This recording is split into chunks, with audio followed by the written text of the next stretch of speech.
बढ़ा दी बीजेपी की टेंशन। बिहार में करने वाले हैं बड़ा खेला। मंत्री बनने के सस्पेंस के बीच नया सियासी दांव। यूपी में बीजेपी के साथ लेकिन बिहार में उसी के खिलाफ।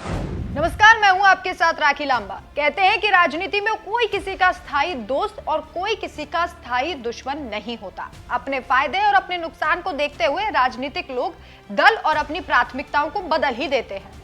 हम यूपी के एक ऐसे नेता के बारे में आज बात करने जा रहे हैं जो बार बार पाला भी बदलते रहते हैं और योगी मोदी की टेंशन भी बढ़ा देते हैं। उनका नाम है सुबह सपा अध्यक्ष ओपी राजभर, जो बीते यूपी विधानसभा चुनाव में अखिलेश यादव के साथ थे, लेकिन हार नसीब होने के बाद फिर से बीजेपी के साथ आ गए। बीजेपी में आने के बाद अब उन्हें कैबिनेट में पद भी चाहिए। राजभर चाहते हैं कि उन्हें यूपी कैबिनेट में जगह मिले, लेकिन क्या राजभर पर अभी भरोसा किया जा सकता है?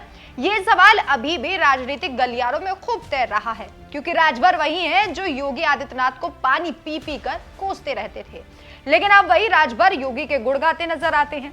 यूपी में राजभर अभी फिलहाल एनडीए के साथ गठबंधन में है, लेकिन यही राजभर बिहार में बीजेपी को चैलेंज करते नजर आ रहे हैं।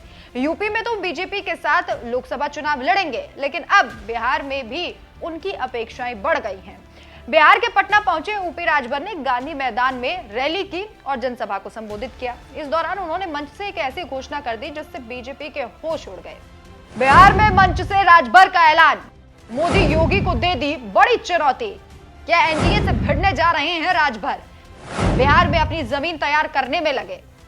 सुबह सपा अध्यक्ष ओपी राजभर की नजरें अब बिहार पर हैं। ओपी राजभर ने यहां मंच से बिहार के 40 सीटों पर चुनाव लड़ने का ऐलान कर दिया है। ओपी राजभर ने कहा, सुबह सपा को यूपी की तरह बिहार में भी एनडीए से सीटें चाहिए। अगर ये सीटें नहीं मिली तो अकेले मैदान में उतरेगी। बिहार की 40 सीटों पर हम चुनाव लड़ेंगे। देखिए, यूपी के साथ साथ बिहारों में दाव लगाए। अब सीट का बंटवारा होगा तो तय हो जाएगा। बिहार पर नजर है पूरी आपकी? बिल्कुल, पूरे देश पर नजर है।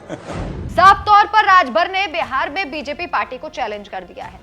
अगर उन्हें सीटें नहीं मिली तो वो अकेले चुनाव लड़ेंगे, जिसका मतलब कि वो पार्टी को डैमेज कर सकते हैं, क्योंकि वहां पर वैसे ही कांटे का मुकाबला माना जा रहा है और बीजेपी बैकफुट पर है। जीत की रेस में तो फिलहाल वो नहीं दिखाई दे रहा है, लेकिन राजभर वोट का ध्रुवीकरण जरूर कर सकते हैं, वोट बांट सकते हैं। इसके साथ ही एक बार फिर से राजभर ने योगी आदित्यनाथ की कैबिनेट में अपनी मंत्री बनने की अटकलों को लेकर कहा कि वो मंत्री बनेंगे। उम्मीद पर दुनिया कायम है। 2024 के चुनाव को आप किस तरीके से देखते हैं? आप एनडीए में शामिल हो गए हैं, कब तक आपको मंत्री बनाया जाएगा? ये भी बहुत बड़ा सवाल एक खड़ा हो रहा है कि उत्तर प्रदेश में आपको मंत्री नहीं बनाया गया अभी तक। जल्दी धैर्य रखिए, जल्दी वो काम होने जा रहा है। तो मंत्री बन रहे हैं आप जल्दी?